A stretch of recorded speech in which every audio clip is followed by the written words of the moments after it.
If you teach somebody how to learn, you have done a marvellous job. Objective ये था ना कि ये जब लैंड हो तो ये सक्सेसफुल हो, कि जो लड़के टॉप वाले हैं और जो बिल्कुल बॉटम वाले हैं, अच्छा। ये इतने प्रोडक्टिव नहीं होते, टॉप वाले भी बॉटम वाले भी। सही है। जो दरमियान में है ना, ये यूजुअली बड़े क्रिएटिव होते हैं। If you work hard we can accomplish anything. क्या अगर काम आता है ना, जॉब मसला नहीं है, मैं उसको तुम्हें सीखना है। सीखते हुए ग्रेड खुद ब खुद सेट रहता है। लेकिन आप ग्रेट फोकस रखेंगे ना तो फिर सीखना नहीं होगा। जिस तरह मेरे स्टूडेंट्स थे कि मैं उनको अंडर प्रेशर रखता था तो वो परफॉर्म करते थे। जॉब में तो इतना कोई नहीं कर सकता ना कि बार बार फॉलो करे। जो फेसबुक टेक्नोलॉजी इस्तेमाल कर रही है ना पीछे बैकग्राउंड में, नेटफ्लिक्स इस्तेमाल कर रही है, ये बड़ी जबरदस्त अमेजिंग टेक्नोलॉजी, लेकिन यहाँ पे किसी को क्लू ही नहीं है, यहाँ पे इसको कोई इंपॉर्टेंस ही नहीं देता। जो टेक्नोलॉजी इंफ्रास्ट्रक्चर स्विच हुआ है वो बहुत सारों को पता ही नहीं है। उसमें बंदे यूरोप में भी नहीं है, यूएस में भी नहीं है। मैं कहता हूँ यार इतनी जॉब्स हैं, इतनी हैं कि बंदे वो पूरे ही नहीं हो सकते। मसला ये है ना कि हमारे जो मुगलाना तबीयत के लोग हैं वो कहते हैं मैं डिग्री ले ली है बस अब मैं तो दस्तखत करने होंगे। दस्तखत नहीं करने होते, बड़ा हार्ड वर्क करना होता है। अगर आप हार्ड वर्किंग होंगे ना, आपका मुकाबला कोई नहीं कर सकेगा।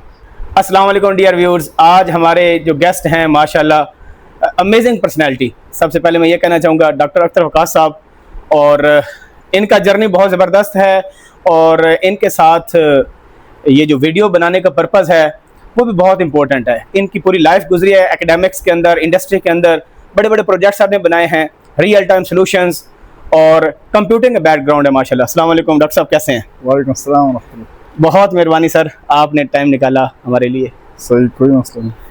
अच्छा डॉक्टर साहब, पहले थोड़ा सा ब्रीफली अपनी जर्नी बता दें। मैं नॉर्मली ये बताता हूँ कि तारुफ जो है रसूलुल्लाह सल्लल्लाहु अलैहि वसल्लम की सुन्नत है। मेरी पैदाइश पेशावर की है, वहीं पे मैं स्कूल पढ़ा, सेंट मेरीज हाई स्कूल से, फिर एडवर्ड कॉलेज से, फिर अमेरिका जाने का अल्लाह ने मौका दिया। वहाँ से बैचलर कंप्यूटर साइंस की, मास्टर कंप्यूटर साइंस की, 2 साल वहाँ पे वेस्टर्न मिशिगन पे पढ़ाया in capacity of teaching assistant, और उसको करीब से यानी उनके सिस्टम को देखने का मौका मिला। जिस तरीके से लोग पढ़ते हैं कि जी मैं ग्रेड ले लूँ, मेरा ग्रेड फोकस नहीं था। मैं क्योंकि इतना दूर ट्रैवल करके गया था तो मेरा फोकस ये था मैं सीखूं। अच्छा, उससे पहले मैं already diploma computer science Peshawar में कर चुका था। अच्छा, मैं आरसी का कंसल्टेंट था, यूएसएड में काम करता था। तो वो जो चीज़ मैंने सीखी थी उसकी वजह से मुझे काम मिला हुआ था।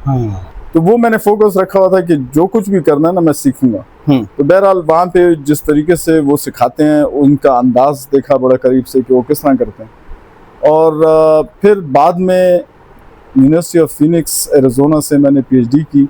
अच्छा, और वहाँ पे पढ़ाने के बाद फिर मजबूरन गुलाम इसा खान इंस्टीट्यूट में पढ़ाना पड़ा। अच्छा, यानी मेरा फोकस इंडस्ट्री था, मेरा फोकस एजुकेशन नहीं था, लेकिन पढ़ाया और जिस तरीके का मुझे टीचरों ने पढ़ाया था मैंने अपने स्टूडेंट्स को उसी तरीके से पढ़ाया। फिर उसके बाद फास्ट में मौका मिला पढ़ाने का, फिर वही तरीका अपनाया। हालांकि पॉपुलर नहीं था मैं, लेकिन मुझे पता था जो मैं कर रहा हूँ वो ठीक है। तो उसके बाद फिर इवेंचुअली एक और जगह पे मजबूरन प्रिंसिपल बनना पड़ा दुबई में। फिर 2-2.5 साल वहाँ पे प्रिंसिपल शिप की, और मुसलसल सोचता रहता था कि क्या तरीका है, क्या फ़र्क है, क्यों वो आगे हैं, हम क्यों पीछे हैं, वगैरह वगैरह। ये साथ साथ में सोचता रहता। तो सेम यूनिवर्सिटी से करने का क्या मीन्स कि आपके पास वो था मोटिवेशन? एक्चुअली जिस जगह पे आप पढ़ लेते हैं ना बैचलर, वो उनकी इतनी सख्त है कि हमारी यूनिवर्सिटी में 2-3 सुसाइड होते थे। जो यूएस की बैचलर है ये बहुत ज़्यादा टफ है। अच्छा, फिर एक बार जब आप ये सारा कुछ कर लेते हैं तो काइंड ऑफ आपकी मोटिवेशन मास्टर डिग्री के लिए रहती ही नहीं है। वो आप कहते हैं यार मेरा तो उन्होंने यानी हर एक चीज में एक्सपर्टीज करवा दी है। अच्छा, अब मैं क्या करूं जो मास्टर करूं। लेकिन उस टाइम में यानी पाकिस्तान में 2 साल वाली बैचलर होती थी। मैंने कहा यार मैं अगर ये करके गया ना, लोग मैं बैचलर के लिए गया था तू। अच्छा, क्योंकि वो 2 साल की बैचलर समझेंगे, ये 4 साल की बैचलर है। और इसकी जो मेहनत है और उसकी जो मेहनत है उसमें बहुत बड़ा डिफरेंस था। तब क्या ईयर था भला जब ये 93 मैं ग्रेजुएट हो गया था। अच्छा, तो फिर मैं मजबूरन मास्टर कंटिन्यू की, और मैं बस इतना ही पढ़ता था कि मैं वो बेयर मिनिमम पे रहूँ, और शौक नहीं था क्योंकि वो शौक सारा आपका ये बैचलर के अंदर निकाल देते हैं। तो फिर जब बैचलर की वापस आया तो यहाँ पे यानी जो स्टोरी है वो थोड़ी अलग है कि जब मैं ज्वाइन किया फिर पता लगा कि यार यूरोप से मुख्तलिफ मुल्कों से लोगों ने पीएचडी की हुई है। हाँ। मैं उस वक्त पीएचडी नहीं थी की जब मैं वापस आया था। ठीक है, और ऑब्जेक्टिव यही था कि मैं सिर्फ पढ़ूं वहाँ पे मैं किसी गवर्नमेंट स्कॉलरशिप पे नहीं था। बाज़ लोग जो सुनते हैं ना वो कहते हैं यार ये गवर्नमेंट स्कॉलरशिप पे होगा इसलिए वापस आ गया था। ऐसी कोई मेरे पे पाबंदी किसी किस्म की नहीं थी। तो मैं ये करने के बाद फिर वापस आ गया था। अच्छा। तो फिर एकेडमिक में गुलाम रज़ा खान इंस्टीट्यूट में ज्वाइन किया एज रिसर्च एसोसिएट। और जाहिर है वो फिर आपसे रिसर्च तो इतना नहीं, क्योंकि टीचर कम होते हैं, तो फिर मुझे टीचिंग। तो जो GIK का फर्स्ट बैच है उसको मैंने पढ़ा है। कंप्यूटर साइंस का बैच उनका था? कंप्यूटर साइंस का जो बैच। अच्छा, तो फास्ट में आप कब ज्वाइन किया था फास्ट को? फिर ये जब गुलाम रज़ा खान इंस्टीट्यूट के बाद जब मैं मजबूरन मैं जर्मनी मुझे जाना पड़ा। जर्मनी में यूनिवर्सिटी ऑफ मनहाइम में भी जॉब में हो गई थी और अमेरिकन एक बेस थी उस पर भी जॉब हो गई। अच्छा। लेकिन मैं वापस आना चाह रहा था, मैं वापस आ गया। फिर मैं डेवलपमेंट शुरू की। डेवलपमेंट में करते करते इकरा यूनिवर्सिटी का प्रोजेक्ट था, उन्हें लखानी अल्लाह इसको जन्नत में जगह दे, बड़ा प्यारा आदमी था वो। काइंड ऑफ मजबूर मुझे उसने किया कि मैं कराची आऊँ। अच्छा। फिर इनका प्रोजेक्ट हम करते रहे, ERP डेवलपमेंट का जो था वो करते रहे। 2001 में तकरीबन ख़त्म हो गया था। फिर पेशावर मैंने वापस आना था इसलिए कि मेरे वालिदैन थे और मैं US से भी मेरा एक बहुत सारे फोकस के अलावा ये था कि वालिदैन है। फिर इन्होंने ऑफर किया एज एन एसोसिएट प्रोफेसर। तो फास्ट में इस तरह से आया था, लेकिन जो डेवलपमेंट का काम था वो फास्ट के जॉब के साथ करता था क्योंकि अलाउ करते थे। हमारे पास उस वक्त भी प्रोजेक्ट्स थे और कुछ एक स्टूडेंट मेरे साथ उसमें एंगेज भी होते थे। अच्छा। तो इस तरह करके फिर फास्ट आया था। जबरदस्त। जो एक ट्रेडिशनल मेथड होता है टीचिंग का भी आपने उसे हट पढ़ाया। आपके माइंड में एक स्ट्रेटेजी थी कि यार मैं USA पढ़ के आया हूँ और वो डिफरेंस भी आप यहाँ के जो टीचर्स हैं और जब आपके वहाँ पर जो टीचर्स थे वो कितना डिफरेंस होगा? ये जितने भी स्टूडेंट थे ना फास्ट के वो समझते थे कि शायद मैं बड़ा घर पे बैठ के ना स्कीमिंग करता हूँ कि मैं स्टूडेंट्स को क्या करूँ। मैं कतन सोचता भी नहीं था सिवाय इसके कि मैंने इनको उस तरीके से पढ़ाना है जिस तरीके से ये फील्ड में कामयाब है। अब US में और पाकिस्तानी एजुकेशन में जो डिफरेंस था वो ये था कि वो आपको काम बोलते थे और कहते थे करके लाओ, ये नहीं बताते थे कैसे करना है। ये स्पून फीडिंग नहीं होती थी। सही है। और काम ऐसा होता था यूनिक किस्म का कि जो आपको भी नहीं कभी देखा ही नहीं होता कि यार किस तरह कैंपस पे घूमते फिरते ढूंढते ढांढते मैनुअल पढ़ते पढ़ते जाके हम करते थे। और वही तरीका मैंने अपनाया था। लेकिन स्टूडेंट समझते थे कि शायद मैं उनको कोई तकलीफ दे रहा हूँ और मैं उनके साथ कोई पर्सनल हुआ हूँ, हालांकि मैं अपने प्रोजेक्ट्स के साथ पर्सनल था। जो एक्चुअल मेरे पास उस वक्त प्रोजेक्ट्स थे जब मैं उसमें था, गुलाम रज़ा खान इंस्टीट्यूट का प्रोजेक्ट था उस वक्त, एग्रीकल्चर यूनिवर्सिटी का प्रोजेक्ट था। अच्छा। एक मुझे भूल गई है उसका ऑर्गेनाइजेशन का नाम, एक NGO थी उसके लिए हम डेवलपमेंट कुछ कर रहे थे। अच्छा। वो मेरे लिए पर्सनल था कि मैं चीज को ठीक डिजाइन करूं। स्टूडेंट नहीं थे पर्सनल, लेकिन समझते थे कि मैं जिस तरीके से जिस अंदाज से इनको प्रेशर में लाता हूँ ना, ये समझते थे कि ये जानबूझ के इसको एंजॉय करता है। मैं तो सही तरीके से पढ़ाने की कोशिश करता। तब तो ये YouTube वगैरह भी नहीं था, रिसोर्सेज भी इतने नहीं थे, YouTube इतना एक्सपेंड नहीं हुआ था। 2002-03 में बहुत यानी इनिशियल स्टेज पे था। और फिर ये कि एकदम से कोई नई चीज आती है ना तो स्टूडेंट्स या कोई भी इंडिविजुअल एकदम से ये नहीं सोचता मैं YouTube से सीखूं। हालांकि ऑल्दो कि शायद कुछ एक वीडियोस होंगी, लेकिन वो जो एटीट्यूड होता है ना वो एकदम से नहीं चेंज होता, वो चेंज होते होते टाइम लगता है। तो उस वक्त यानी YouTube को कोई इतनी ज्यादा वीडियोस भी नहीं थी, लेकिन जितनी थी वो भी कोई नहीं देखता था। सही है। यानी आपका प्राइम गोल होता था कि रियल टाइम जो कंपनीज के सॉल्यूशंस हैं वो आप प्रोवाइड करते थे। हाँ बिल्कुल। और टीचिंग एक आपका साइड पर बस शौक था या क्या कह लें उसको? टीचिंग बड़ा रिवॉर्डिंग है, यानी मुझे अंदाजा नहीं था, एक्सट्रीमली रिवॉर्डिंग है कि अगर आप किसी के सामने एज एग्जाम्पल के तौर पे खड़े हो ना कि यार ये पढ़ा हुआ है सही से। जो इंडिया की कामयाबी जिसको यूजुअली मेंशन की जाती है ना कि जी वो IT में आगे हैं, उसकी रीजन ये है कि उनके पास रियल टाइम प्रोजेक्ट आते थे US से। अच्छा। जो वो इंसेप्शन से लेकर कंप्लीशन तक मुकम्मल करते थे सारे। जो टीम काम करती थी ना उन सबको वो सारा साइकिल नजर आ जाता था। वो लड़के फिर जाके अपनी जब कंपनी बनाते थे ना साइकिल उनको मालूम था। तो यानी इनके सामने एक सैंपल होना चाहिए था कि यार जो वहां से पढ़ा हुआ है, यूजुअली हमारे लोग तो बड़े अजीब उनकी ज़हन है, वो समझते हैं कि US में बहुत आराम है, यूरोप में बहुत आराम है।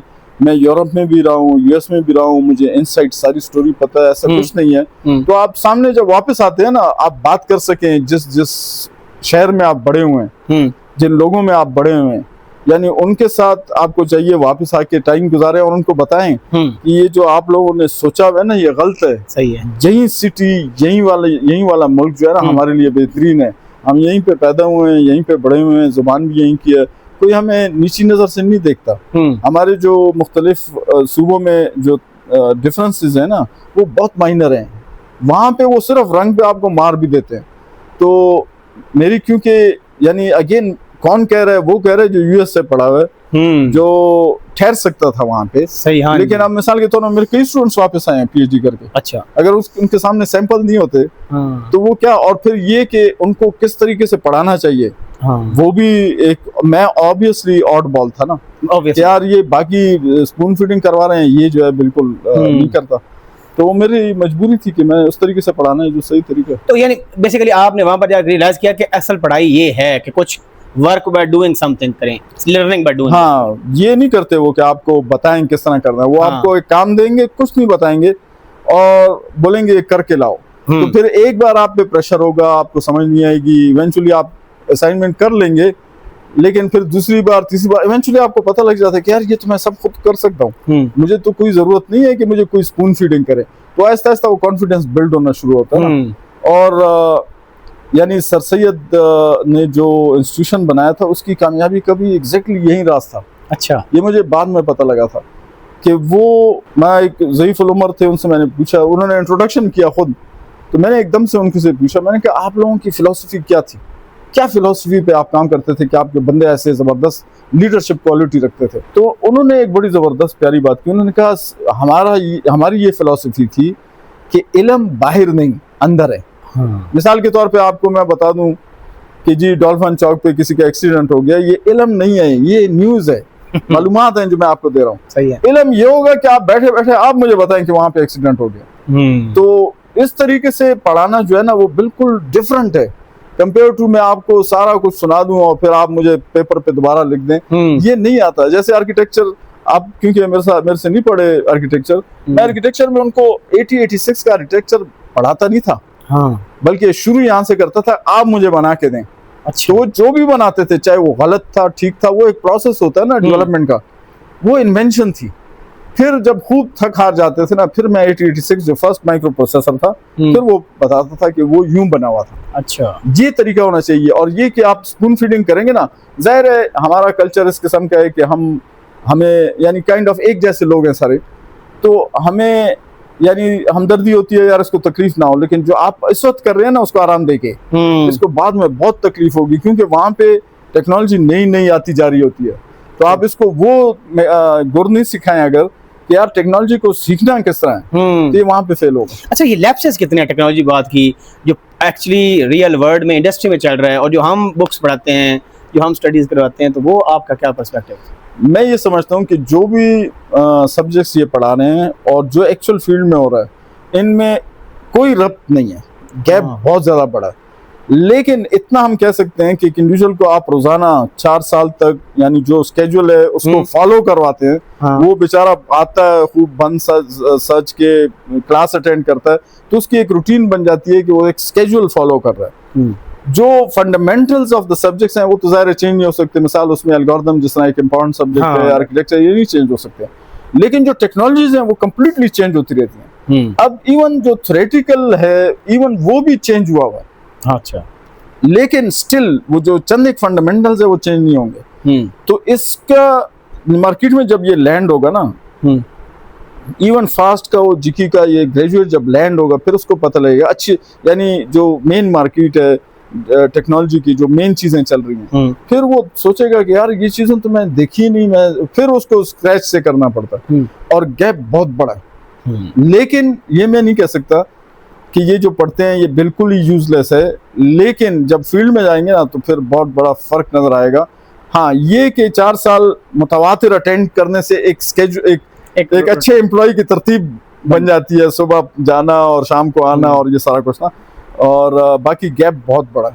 बाकी जो प्रेशर एनवायरनमेंट आपने क्रिएट किया हुआ था अपने दौर के अंदर, और बाकी टीचर भी पढ़ाते थे, तो चैलेंजेस भी आते होंगे, और साथ में ये बताएं कि स्टूडेंट्स का उसमें रिस्पांस कैसा था? स्टूडेंट का बेइंतहा नेगेटिव रिस्पांस होता था ना। चंद एक जो समझते थे ना, वो उनको पता था अच्छा कि ये क्या कर रहे हैं। मिसाल के तौर पे मेरा अपनी ऑब्जर्वेशन है, मेरा एक्सपीरियंस है कि जो लड़के टॉप वाले हैं और जो बिल्कुल बॉटम वाले हैं, अच्छा, ये इतने प्रोडक्टिव नहीं होते। टॉप वाले भी बॉटम वाले भी सही है। जो दरमियान में है ना, ये यूजुअली बड़े क्रिएटिव होते हैं। अच्छा, और इनकी सेंसेस बड़ी जबरदस्त होती है कि आप इनसे एक्सपेक्ट कर सकते हैं कि शायद नई कोई चीज ले आए, या ये बड़े कामयाब कंपनी बना लें, और उसमें बाज़ एक जो टॉप में होते हैं वो चंद एक, लेकिन मेजॉरिटी नहीं, दरमियान वाले मेजॉरिटी तकरीबन। जो टॉप वाले होते हैं ना उनको ईगो होता है कि जी मैं 4.0 लिया हुआ है, बड़ा टॉप का मेरा ग्रेड है। जो नीचे वाले होते हैं वो तो काम नहीं करते, उनसे तो हम एक्सपेक्ट नहीं कर सकते कुछ। लेकिन जो दरमियान वाले होते हैं ना, मोस्ट ऑफ द टाइम ये बड़े जज आप कैसे करते थे? ये मैं जब उनको कंसेप्चुअल पेपर देता था ना तो दरमियान वाले बड़ा जबरदस्त परफॉर्म करते थे। जब उनको थ्योरेटिकल पेपर था तो टॉप वाले बड़ा जबरदस्त परफॉर्म करते थे, और वो टॉप वाले फिर बड़ी कंप्लेन भी करते थे कि आपने और वो यूजुअली पूछते थे सर पेपर का पैटर्न बता दें, किस एरिया से आएगा, और ये मैं कभी नहीं बताता था कि पैटर्न क्या होगा और किस जगह से आएगा। मैं उनसे कहता था जितना कुछ जो कुछ सब कुछ। वही तो वो बड़े इरिटेट होते थे कि बाकी टीचर हमें बता देते हैं, ये बताता भी नहीं है। ऑब्जेक्टिव ये था ना कि ये जब लैंड हो तो ये सक्सेसफुल हो। ये तो एक टाइम है, गुजर जाएगा, कोई इनसे बाद में नहीं पूछेगा जीपीए तेरी बैचलर में कितनी थी। मेरे से कोई नहीं पूछता कि मेरी बैचलर की क्या जीपीए है, मेरी मास्टर की क्या, हालांकि आउटस्टैंडिंग है। मैं चाहूंगा बताऊं, लेकिन कोई पूछता ही नहीं है। वो कहते हैं जी ये काम है, आप कर सकते हैं तो करें। बिल्कुल। और फिर ये कि अभी जब रिसेंटली मैं जर्मनी में था तो उन्होंने ऐसी ब्रांड न्यू, और कई बार हुआ, ये एक बार नहीं, ये रिसेंट की है इसलिए मैं बता रहा हूँ, ब्रांड न्यू मुझे टेक्नोलॉजी पकड़ाई है इसको करें, मैं क्लू नहीं था, लेकिन हमारी वो प्रैक्टिस, हमारी रूटीन बनी हुई थी ना कि कैसे नई टेक्नोलॉजी को करना है। तो if you teach somebody how to learn, you have done a marvelous job. But if you teach them just operating system, that particular that's not good really. That's not helpful. क्योंकि कल को कुछ और आ जाएगा। अब मिसाल लिनक्स है, बहुत सारे लोग लिनक्स, उबंटू वगैरह ये इस्तेमाल करते हैं।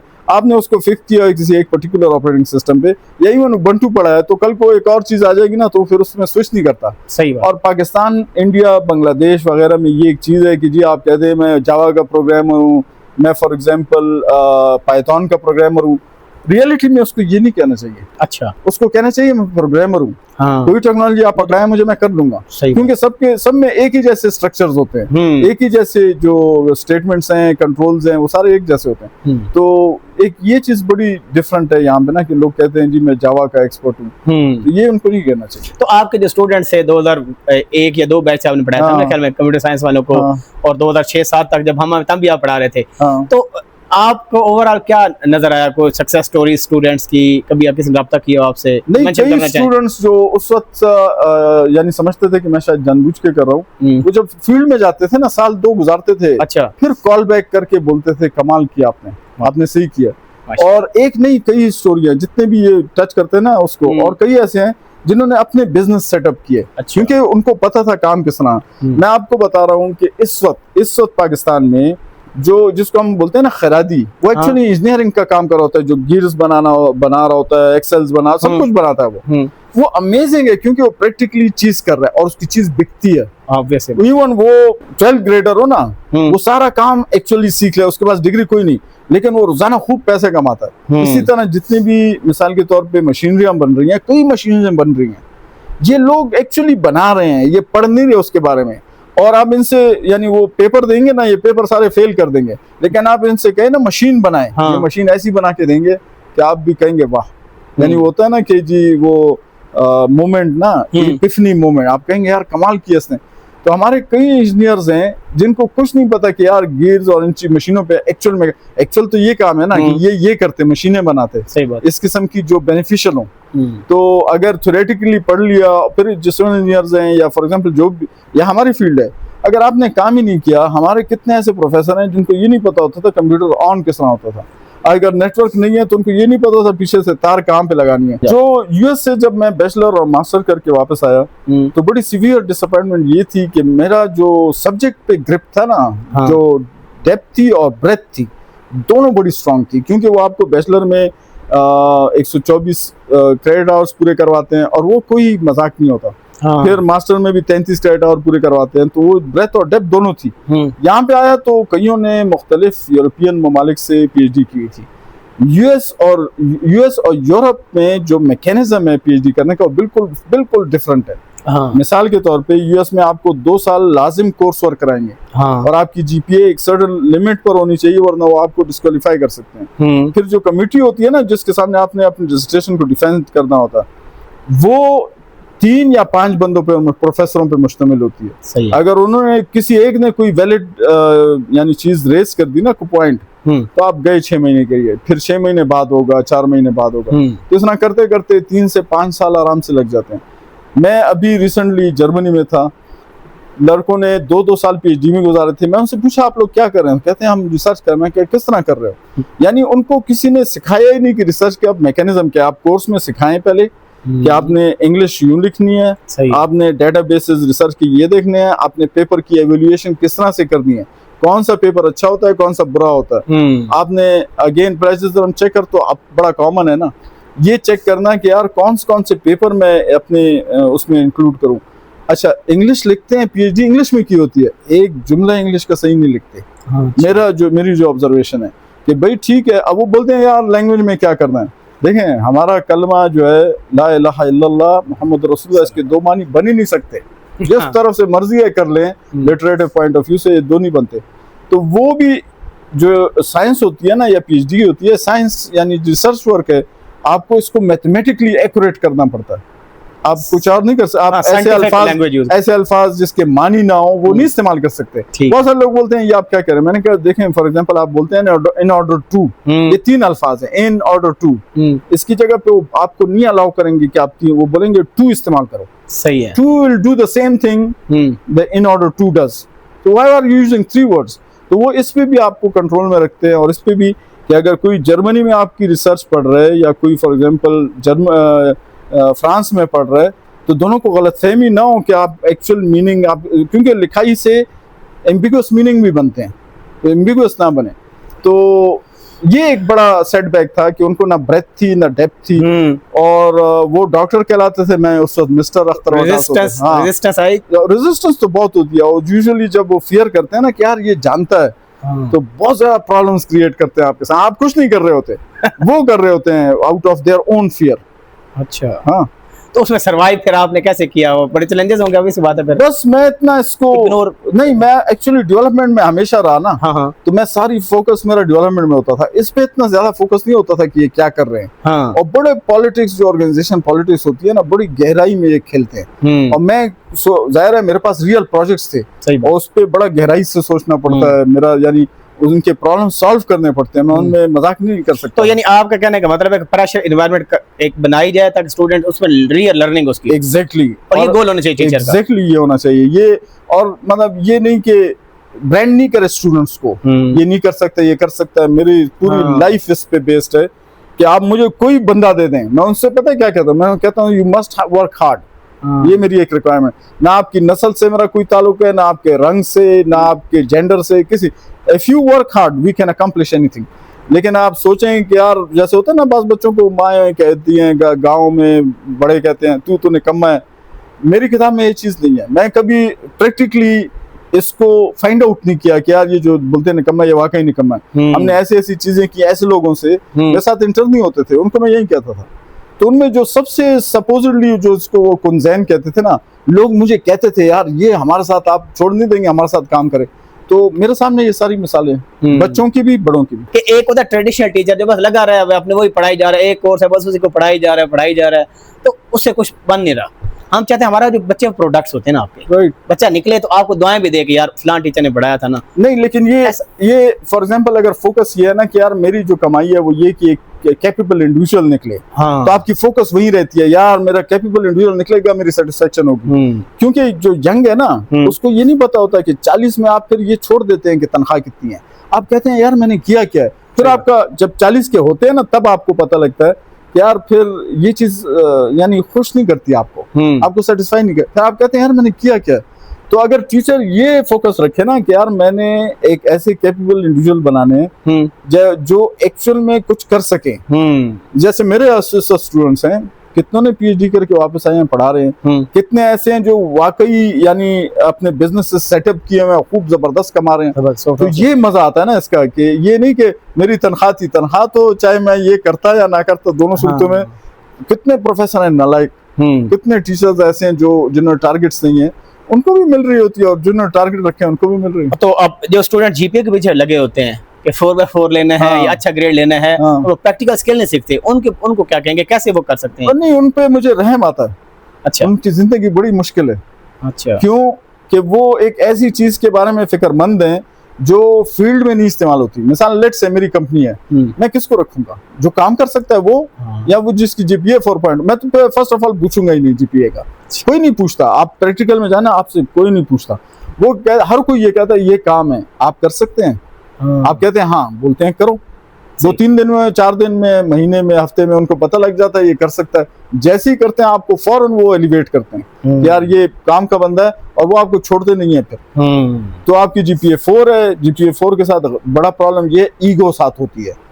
लॉन्गिट्यूडिनल स्टडी है हार्वर्ड यूनिवर्सिटी की, उन्होंने कई यानी 10-15 साल पे मुहित है, उन्होंने कहा यार ये जो टॉपर्स है ना, ये परफॉर्म नहीं करते। हाँ। इनकी बड़ी ईगो होती है। अभी तो एडमिशन भी नहीं दे रहे उनको, जिनके 4/4 हैं, रिजेक्ट कर देते हैं उनकी। तो ये एक बड़ा उनके साथ प्रॉब्लम होता है कि वो इसको लेके ना फिर आ रहे होते हैं कि जी एक्चुअल में तो टीम वर्क होता है ना। अच्छा, आप बात सुने, दूसरा बंदा जो कह रहा है ये नहीं सोचेंगे मैं बहुत बड़ा हूँ, वो बंदा बोल रहा है कि मुमकिन है एक ऐसा इनोवेटिव आइडिया दे दे, तो वो उस वक्त होता है जब आपके साथ ईगो ना हो।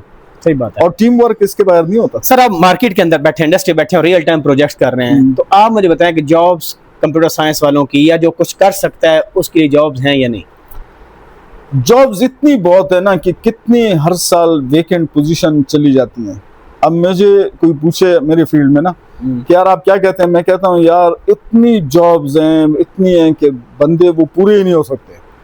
मसला ये है ना कि हमारे जो मुगलाना तबीयत के लोग हैं वो कहते हैं मैंने डिग्री ले ली है, बस अब मैं तो दस्तखत करने होंगे। दस्तखत नहीं करने होते, बड़ा हार्ड वर्क करना होता है। मैं एक्सपर्ट अकाउंटेंट हूँ, ऐसा अकाउंटेंट के चार्टर्ड अकाउंटेंट जो कहते हैं हमसे तेरी समझ अच्छी है। क्यों? मैं कहा यार मैं तो एक्चुअली इनके लिए अगर कोई सिस्टम बनाना तो मैं अकाउंटिंग तो सीखूं ना। पेरोल की मेरी अंडरस्टैंडिंग अमेजिंग है। जो क्या नाम है, इन्वेंट्री, कॉम्प्लेक्स इन्वेंट्री जो होती है, एक तो होता है सिंपल इन्वेंट्री आप कर रहे हैं, एक मैन्युफैक्चरिंग की होती है, उसकी कॉस्टिंग होती है, ये सारी चीजें मेरी एक्सपर्टीज है। हॉस्पिटल जब हमने सिस्टम स्टडी किया तो जब मैं हॉस्पिटल वालों से बात करूँ समझते हैं मैं मेडिकल डॉक्टर हूँ। हमने उस चीज सीखनी है ना। तो ये सोच सबसे जो डेंजर है वो ये कहते हैं मैं ग्रेजुएट हो गया हूँ तो अभी बस मैं सिर्फ दस्तखत करूंगा। सेकेंडली ये कि जो टेक्नोलॉजी इंफ्रास्ट्रक्चर स्विच हुआ है वो बहुत सारों को पता ही नहीं है। उसमें बंदे यूरोप में भी नहीं है, यूएस में भी नहीं है। मिसाल के तौर पे जो वर्चुअलाइजेशन टेक्नोलॉजी है उसके अंदर एक तो वर्चुअल कंटेनर में किसी में चलती है, या तो वर्चुअल बॉक्स होता है फुल बटा फुल, या फिर डॉकर में चलते हैं, या डॉकर स्वार्म में, या कुबरनेटिस में चलते हैं। इसके अंदर इतने बेतहाशा सर्वर्स हैं कि आप सीखना अभी भी शुरू करें ना एट द एज ऑफ 25 तो मेरे ख्याल में 45 तक खत्म नहीं कर सकेंगे। सही बात। और इस जिन बंदों को नहीं भी पता ना, उनको नाम भी पता है, वो उसको रख लेते हैं कि यार चल इसको कुछ तो पता। मिसाल जो फेसबुक टेक्नोलॉजी इस्तेमाल कर रही है ना पीछे बैकग्राउंड में, नेटफ्लिक्स इस्तेमाल कर रही है, ये बड़ी जबरदस्त अमेजिंग टेक्नोलॉजी, लेकिन यहाँ पे किसी को क्लू ही नहीं है, यहाँ पे इसको कोई इंपॉर्टेंस ही नहीं देता। और बिल्कुल टेक्नोलॉजी यानी जो जिस तरीके से डेवलपमेंट होती है वो भी माइक्रो जो सर्विसेज हैं वो किसी को पता ही नहीं है कि यार ये अगर माइक्रो सर्विसेज का कॉन्सेप्ट मुझे सही से आ जाए, जो डेवलपमेंट की मेथोडोलॉजीज हैं उनको मैं सही से समझ लूं। एक तो यह ना कि आपने किसी सुना हुआ है कि यार स्प्रिंट करने होते हैं, क्या नाम है, एजाइल में, ये नहीं enough. You to be an expert you must be really good, और हार्ड वर्क होता है। देखिए ना जितने लोग मशीनरियां बना रहे हैं they are really good at it. वो ऐसा नहीं है कि उन्होंने कोई छोटी सी चीज बनाई, कोई पेचकस बनाया, वो पूरी सिंक्रोनाइज्ड मशीन है, इसके अंदर गियर्स हैं। वो बंदे हमेशा इन डिमांड होंगे। अगर मैंने आपको शुरू में बता दिया कि अगर मुझे कोई कहे कि जॉब्स नहीं है, मैं नहीं मानूंगा, कभी भी नहीं मानूंगा। ना पाकिस्तान में, ना इंडिया में, ना बांग्लादेश में काम करने वाले बंदे नहीं होते। पहले बड़े बनते हैं कि जी मैं बड़ी मेहनत करूंगा, काम दे देना। जिस तरह मेरे स्टूडेंट्स थे कि मैं उनको अंडर प्रेशर रखता था तो वो परफॉर्म करते थे। जॉब में तो इतना कोई नहीं कर सकता ना कि बार बार फॉलो करे। अगर आप ओनर को पता लग गया कि आप काम के बंदे हैं, आप यकीन करें वो किसी सूरत आपको जाने नहीं देगा। लेकिन आप डिग्री आगे आगे फिराते हैं, उसके सामने करते रहे, वो कहेगा मैं डिग्री का तो कुछ नहीं करता। सही बात है। आपकी बात से मैं मुत्तफिक होऊंगा कि अगर आपके पास स्किल नहीं है, you can't solve any real time problem, तो आप बेकार हैं। बेकार है, ठीक है, बिल्कुल। तो ये वर्थ क्रिएट करने के लिए अगर क्योंकि हर तरह की यूनिवर्सिटी है ना, अगर यूनिवर्सिटी का माहौल ऐसा नहीं है कि आप इस तरह कोई रियल टाइम प्रोजेक्ट्स पर काम कर रहे हो, आपकी प्रॉब्लम स्किल्स बढ़ रही हो, सही कह रहे हैं, तो मींस फिर आप क्या नेशन किधर जाएगी? देखें 1991 में मेरे छोटे भाई को जॉब मिल, क्या नाम है, एडमिशन मिला MBA एक कॉलेज में, Quaid-e-Azam commerce college Peshawar university में। उसने पूछा मैं क्या करूं। उससे पहले मैं आईआरसी का कंसल्टेंट था। तो मुझे ये मैंने सीख लिया था कि अगर काम आता है ना, जॉब मसला नहीं है, मैं उसको तुम्हें सीखना है। सीखते हुए ग्रेड खुद ब खुद सेट रहता है। लेकिन आप ग्रेड फोकस रखेंगे ना तो फिर सीखना नहीं होगा, कॉम्प्रोमाइज हो जाएगा। तो होगा क्या कि लेट से मुझे ले लें, मैं यानी कंस्ट्रक्शन की एक्सपर्टीज जीरो थी मेरी। मैं वेस्टर्न मिशिगन से पढ़ा, तो मिशिगन में -25 चलता है टेम्परेचर, -25 -20, यस, और यहाँ पे जीरो भी नहीं होता। अब ये एग्जांपल उसकी दे रहा हूँ ना कि जब किसी ने प्रेशर नहीं क्रिएट किया तो क्या करेंगे। आपको ये फर्स्ट ऑफ ऑल बिलीफ उस वक्त आता है ना जहाँ रिपीटेडली सक्सेसफुल होते हैं अपनी अटेम्प्ट्स में, मिसाल एकेडमिक्स में। फिर आप ये कर सकते हैं कि यार लेट्स से, फिर मैंने सोचना शुरू किया कंस्ट्रक्शन पे, करते करते करते करते इवेंचुअली एक फार्मूला डिवाइस कर लिया कि जिससे इंसुलेटेड हाउस हमने बिल्ड करना शुरू किया। अब उसको बिल्कुल फॉर्मल तरीके से हम कर रहे हैं, मेरा तो फील्ड नहीं है, लेकिन वो कि यार कुछ करूं मैं, इवेंचुअली पैसे भी आते हैं, ज़ाहिर ये तो नहीं है कि पैसे नहीं आएंगे, लेकिन ये आपने खुद करना है, इसके लिए कोई और आके नहीं बता सकता। और एक चीज़ जो बड़ी इंपॉर्टेंट है वो ये कि किसी सब्जेक्ट को पढ़ते हुए आपको बड़ी एंड तक जाना पड़ता है, आपने उसकी हुदूद मालूम करनी है। फिर आप कह सकते हैं कि यार अब मैं कुछ करूं, एक चीज समझ के एक चीज समझ के, ये बहुत डेंजर है। वो आप समझें कि यार मैं सारा कुछ फतह कर दिया, तो वो आपको डुबो देगा। ऑब्वियस बात। हाँ, तो वो ख्याल रखें। अच्छा, लर्निंग में एक्चुअली फील्ड में रगड़ा है ना, फील्ड में प्रेशर है, आपको चीज देते हैं, बोलते हैं करके लाओ। अगर ये हम सिमुलेट नहीं करें यूनिवर्सिटी में कि मैं उनको कहूँ ये करके लाओ और मैं सारा कुछ सिखा दूं, एक्चुअल फील्ड में तो कोई नहीं सिखाता। ब्रांड न्यू टेक्नोलॉजी आती है, लिटरली किसी को नहीं पता होता। अगर वहां भी ये ट्रेनिंग हो जाए ना कि इनको दिया जाए और उनको कहा जाए फिगर आउट करें, तो फील्ड में इनको कोई मसला नहीं होगा। अगर टीचर ने सारा खुद करके देना है तो फिर बच्चे तो कैसे लर्निंग होगी? ये तो आप एग्जाम में मुझे बता रहे थे कि बच्चों ने कहा कि हमें करके दिखाएं। हाँ, करके। और एक्ल का आप कह रहे हैं। मैंने ये किया था बैच 2 के 3 के साथ, वो इंसिस्ट कर रहे थे आप हमें करके दिखाएं। मैंने कहा देखो मैं करके दिखा दूंगा, आप रिटेन नहीं कर सकेंगे जो मैं सिखा रहा हूँ। उन्होंने इंसिस्ट किया, तो मैं एज एन एक्सपेरिमेंट किया। फिर मैं करता नहीं था, मैं इनको सबक सिखाऊं। मैं ला के कंप्यूटर स्क्रैच से उस पर ऑपरेटिंग सिस्टम इंस्टॉल किया, सारा सर्वर सेटअप किया, डेवलपमेंट करके दिखाई, रिपोर्ट फॉर्म्स ऑरिकल के अंदर। हफ्ते बाद मुझे वही वाले स्टूडेंट्स कहते हैं सर आपने तो हमें करके ही नहीं दिखाया। यानी इतना भी रिटेन नहीं हुआ कि मैं कंप्यूटर लाया हूँ, थोड़ा स्केड्यूल से हट के हम ये कर रहे थे, तो याद रह जाता है वो भी। तो इसलिए मैंने उनका देखो ये बात है ना, that's why I make you do it and I don't teach you because you will have to learn it in your field also. बाहर जाएंगे, अब मैं कितनी चीजें अपने बैचलर के बाद ऐसी की हैं जो हमें क्लू भी नहीं था अपनी पढ़ाई के दौरान, लेकिन क्योंकि उन्होंने सिखा दिया था ना नई चीज सीखना किस तरह, ये चीज तो बस फिर तो टीचर को यही चीज इनकलकेट करनी है कि how to learn new things. हाँ, लेकिन टीचर, मैं बताया ना, टीचर अगर प्रैक्टिकल नहीं है खुद हमारी वाली फील्ड में, हाँ ये चीज है, तो फिर उसको पता भी नहीं होता कि यार मैं इसके साथ क्या करूं। जब उसने खुद कोई चीज डेवलप नहीं की, तो वो किसी और से क्या उसको। तो इसमें टीचर की ट्रेनिंग होनी चाहिए प्रॉपर। अगर देखा जाए तो टीचर की जो बहुत सारी जगहों पे गवर्नमेंट के जिस तरह ट्रेनिंग सेंटर होते हैं ना, गवर्नमेंट का स्ट्रक्चर बड़ा प्यारा है, तो वो क्या करते हैं, वो ट्रेनिंग करते हैं। इसी तरह यूनिवर्सिटियों को चाहिए वो कैपेसिटी बिल्डिंग करें। एक बंदा है, वो कह रहे जी मैं टीचिंग करना चाहता हूँ, ठीक है, उसमें एबिलिटीज नहीं है, ठीक है, कोई मसला नहीं है, लेकिन एक ट्रेनिंग सेंटर हो हर एक यूनिवर्सिटी के अंदर जो उनकी कैपेसिटी को बिल्ड करे और उस स्टैंडर्ड पे ले आए जिस स्टैंडर्ड पे वो यूनिवर्सिटी रहना चाहती है। अगर वो सोचे कि यार हर कोई आएगा तो वो एक ही स्टैंडर्ड पे, मेरे वाले स्टैंडर्ड पे पढ़ाएगा, तो पॉसिबल नहीं है। या इंडस्ट्री से भी बंदे आ सकते हैं, हाँ, वो भी आपको ट्रेन दे। इंडस्ट्री वाले जो प्रैक्टिशनर होते हैं ना, उसको प्रैक्टिशनर्स बोलते हैं, जो एक्चुअल उसको आप अगर एंगेज करें ना उसके साथ, स्टूडेंट्स के साथ, तो बड़ा बेनिफिशियल हो सकता है। कि वो उनको, आप इधर थ्योरी में खड़े हैं, वो प्रैक्टिशनर हैं, तो गैप कुछ ना कुछ कवर अप कर सकते हैं, ठीक है। या आपको कम से कम आइडिया दे देते हैं कि यार गैप इतना बड़ा है, तो आपने फिल करना है। बस यूथ के लिए लास्ट मैसेज आपकी तरफ से।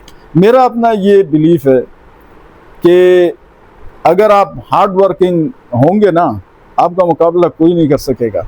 ये नहीं सोचें कि जो बचपन से किसी ने बोला हो ना कि यार ये वाला तो हमारा बच्चा जरा कमजोर है, हाँ, या ये वाला हमारा बच्चा जरा तेज है, हाँ, ये मैं प्रैक्टिकली कभी जिंदगी में ऐसे एग्जांपल नहीं आई कि मैं कहूँ कि यार वाकई इसमें कोई हकीकत है। अगर आप मेहनत करेंगे आप चीज सीख लेंगे, अगर आप मेहनत नहीं करेंगे आप चीज नहीं सीख सकते। वो जो आपसे आगे है ना, जो जिनको पता है, उन्होंने मेहनत की है, उनके पास कोई और मैजिक नहीं है सिवाय इसकी को बैठ के उन्होंने पढ़ा, फिर पढ़ा, फिर पढ़ा, चाहे जितनी देर भी लगी।